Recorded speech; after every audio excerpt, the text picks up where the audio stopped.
Pai das misericórdias e Deus de toda a consolação, ouvi-nos.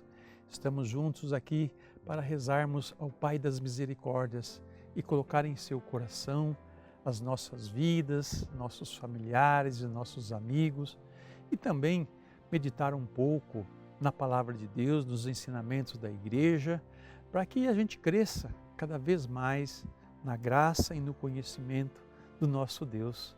E assim sejamos seus filhos e suas filhas muito amados e cheios do seu amor e da sua misericórdia. A carta aos Romanos 13:29 diz o seguinte: porventura Deus só é dos judeus? Não o é também dos gentios? Sim, também dos gentios, pois há um só Deus que justificará pela fé os incircuncisos. Só para nós entendermos esse Romanos 3:29, os judeus, desde do tempo de Abraão, como identidade, eles usavam a circuncisão. Circuncisão, para dizer a pertença do povo, é o povo de Deus. É um povo que tem uma marca, né? Distinta dos outros povos por pertencerem a Deus. E eles achavam que o Messias viria só para salvar os judeus. Como se o Deus fosse só o Deus dos judeus.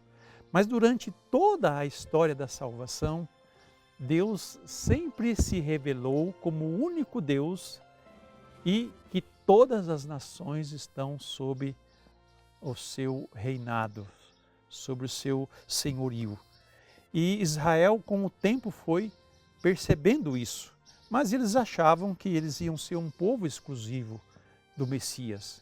E Paulo vai dizer que Deus sempre se mostrou o Deus de todos. Ele não é só Deus dos judeus, é também Deus de todas as nações, de todos os gentios. A palavra gentil é usada para dizer aqueles que não pertencem ao povo de Deus, né? É um povo de fora, né? Um povo separado, né? Chamado de gentios.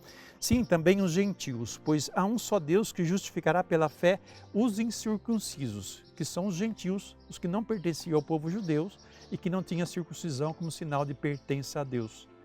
Mas que agora, em Jesus, eles iam pertencer a Deus pela fé, não mais pela marca da circuncisão, mas pela profissão de fé. Eu creio.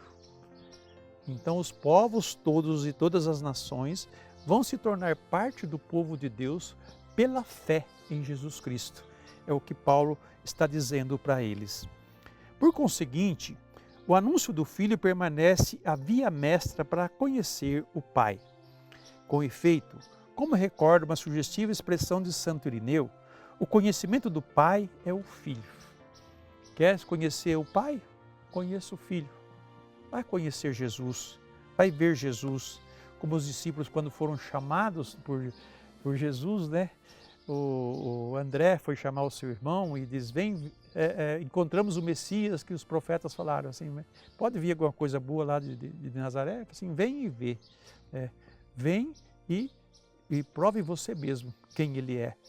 Então, Jesus, ele é o caminho pelo qual as pessoas vão ter o conhecimento do Pai, o conhecimento de Deus. É através do Filho que o Pai é revelado. É a possibilidade oferecida a Israel, mas também aos gentios, como Paulo ressalta na carta aos Romanos. Porventura, Deus é só dos judeus? Não é também dos gentios? Sim, também dos gentios, pois há um só Deus que justificará pela fé os incircuncisos, aqueles que não pertencem ao povo de Deus. E qual que é o povo de Deus hoje? Aonde está o povo de Deus hoje? Está reunido em algum lugar ou tem uma marca? Esse povo tem uma marca, esse povo tem um diferencial de todos os povos? Qual que é a marca desse povo? Qual que é o que une esse povo a Deus, que nós podemos chamar de povo de Deus? Nós temos a Santa Igreja, da qual fazemos parte, somos católicos, fazemos parte dessa igreja fundada pelos apóstolos, né? Somos o povo de Deus, sim, somos uma porção do povo de Deus. Mas existem outros irmãos, outras unidades também em torno de Cristo, que cujas denominações eu não vou dizer todas aqui, mas que também estão em busca do Cristo. Mas qual que é a igreja? Qual que é, no meio de tudo isso daí, o que identifica a minha pertença a Deus, como filho e como filha de Deus?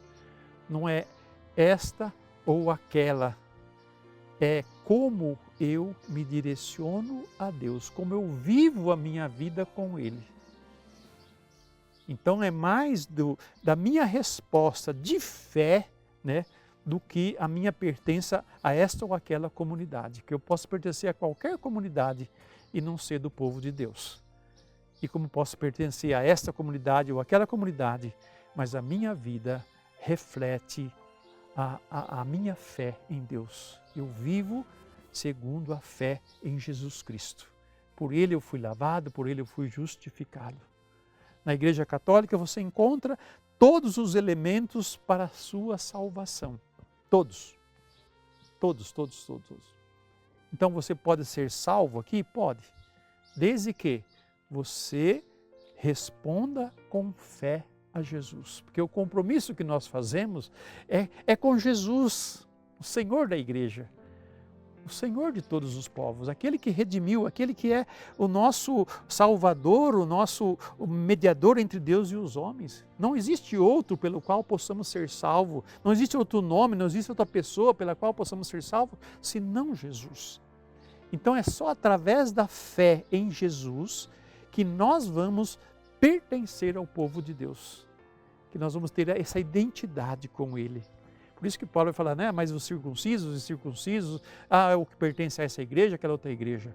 Mas é aqueles que verdadeiramente adoram a Deus em espírito e verdade. Esse sim é o que pertence a Ele. Deus conduz a sua igreja, Deus conduz o seu povo com muito amor e com muito carinho, em meio às nossas fraquezas, às nossas fragilidades.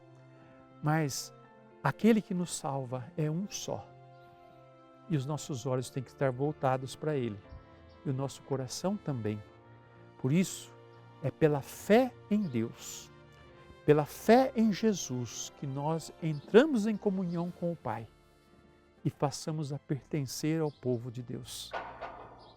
E assim, nós podemos conduzir a nossa vida, né, de forma a vivenciar profundamente essa fé, para que os povos distantes ou os povos que não creem passem a crer.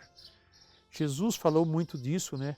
A unidade de vocês, a vida de vocês é que vai dar testemunho de mim. Não é a pertença a esta ou aquela. Se a nossa pertença for digna e honrosa, sim, fará sentido. Mas a nossa pertença a Deus, nesse lugar, nessa comunidade, tem que ser autêntica e verdadeira. E tem que ser íntegra, quer dizer, entrar na comunhão com Deus, na comunhão com Jesus. Por isso, há um só Deus que justificará pela fé todos os povos. Por isso que o Evangelho ele é anunciado a todas as nações e a todas as pessoas e a todos os povos, para que todos tenham a oportunidade de responder à proposta de Deus. Por isso nós não devemos nos cansar de anunciar o Evangelho, de viver o Evangelho e de praticá-lo todos os dias da nossa vida na comunhão com Deus. Vamos rezar agora a oração ao Pai das Misericórdias, entregando a Ele os nossos corações e entregando a Ele também o coração de todos os pecadores e de todos os homens e mulheres que ainda não receberam o anúncio da salvação.